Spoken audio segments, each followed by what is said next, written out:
Wanted gangster और बिहार में सक्रिय थे ये चारों बदमाश।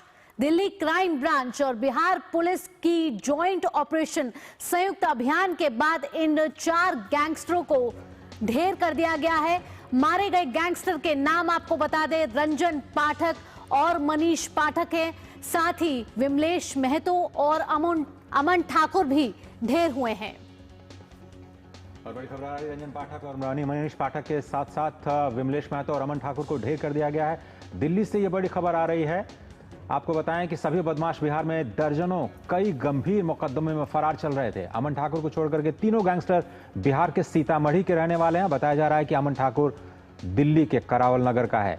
ये चारों बिहार में चुनाव से पहले किसी बड़ी साजिश को अंजाम देने वाले थे, ये भी खबर आ रही है। तो दिल्ली पुलिस को एक बड़ी सफलता आज हाथ लगी है। राजधानी दिल्ली में पुलिस एनकाउंटर में 4 कुख्यात अपराधियों को ढेर कर दिया गया है। कल देर रात की ये एनकाउंटर की खबर है, जहां दिल्ली पुलिस और बिहार पुलिस ने मिलकर संयुक्त अभियान चलाया और एक बड़ी लीड यहां पर उन्हें मिली, जहां 4 मोस्ट वांटेड गैंगस्टर को यहां ढेर कर दिया गया है। ये तस्वीरें आप देख रहे हैं इन्हीं 4 मोस्ट वांटेड गैंगस्टर की, जिसमें रंजन पाठक और मनीष पाठक ढेर हो चुका है। इसके अलावा 2 और गैंगस्टर हैं जिन्हें ढेर किया गया है। एक बड़ी साजिश यहां रचने की तैयारी में थे ये चारों गैंगस्टर, जिन्हें दिल्ली पुलिस और बिहार पुलिस ने मिलकर ढेर कर दिया है और एक बड़ी सफलता दिल्ली पुलिस को यहां मिलती हुई नजर आ रही है।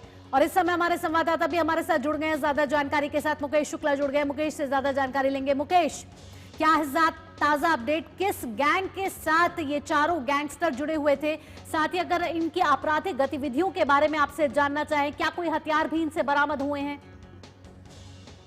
बिल्कुल, इनके पास हथियार थे और ऑटोमेटिक पिस्टल्स थी, लेकिन आप देखिए जिस तरह से इनकी ट्रैपिंग की गई, बिहार पुलिस को खबर थी, उसके बाद वो दिल्ली पुलिस के पास आती है, क्राइम ब्रांच उनको एसोसिएट करती है यहाँ पर और 2:20 पे तड़के इनके खिलाफ ट्रैपिंग की जाती है और जैसे ही इनके आने की सूचना मिलती है, इनको रोकने के लिए इशारा किया जाता है, लेकिन ये तुरंत ही जो है पुलिस पार्टी पर फायर कर देते हैं। वहीं पुलिस भी पूरी तरह से तैनात थी, एक्शन में थी और बिना कोई मौका गंवाए दिल्ली पुलिस और बिहार पुलिस ने इन चारों कुख्यात अपराधियों को ढेर कर दिया। जिस तरह से इनका वर्चस्व था बिहार में, लगातार ये बड़े बड़े वारदात करके अपने अपने इलाके बदल रहे थे, भाग रहे थे, लेकिन किस्मत इनकी जो खराब थी, ये दिल्ली पुलिस के हत्थे चढ़ गए यहाँ पर और इस बार इनको ऐसा कोई मौका नहीं मिला कि ये यहाँ से फरार हो सके, क्योंकि पिछले कई दिनों में देखिए दिल्ली पुलिस ने भी कई बड़े एनकाउंटर किए, जिसमें कई बड़े अपराधियों को उन्होंने न केवल हॉस्पिटल बल्कि तिहाड़ जेल तक भिजाया, लेकिन इनको उन्होंने इस तरह से ट्रैप किया और इन्होंने भी ताबड़तोड़ फायरिंग करी पुलिस के ऊपर, क्योंकि ये बेखौफ बदमाश थे, लगातार वारदात कर रहे थे, भाग रहे थे।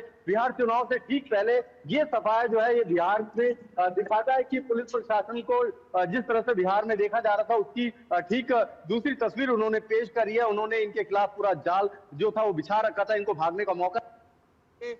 दोनों भाई जो थे ये लगातार हमला कर रहे थे, उसके बाद जगह बदल रहे थे। यहाँ पर दोनों को ही पुलिस ने अपने जाल में लिया और उसके साथ जो इनके एसोसिएट थे महतो और ठाकुर को, उनको भी यहाँ पर पुलिस ने उनके अंजाम तक पहुंचा दिया। भावना मुकेश, आपसे समझना चाहेंगे, सिग्मा गैंग के तौर पर इनको कहा जा रहा है, ये किस तरह की गतिविधियों में इन्वॉल्व थे और बिहार चुनाव से कैसे इसे जोड़ करके देख रही है दोनों ही बिहार और दिल्ली पुलिस?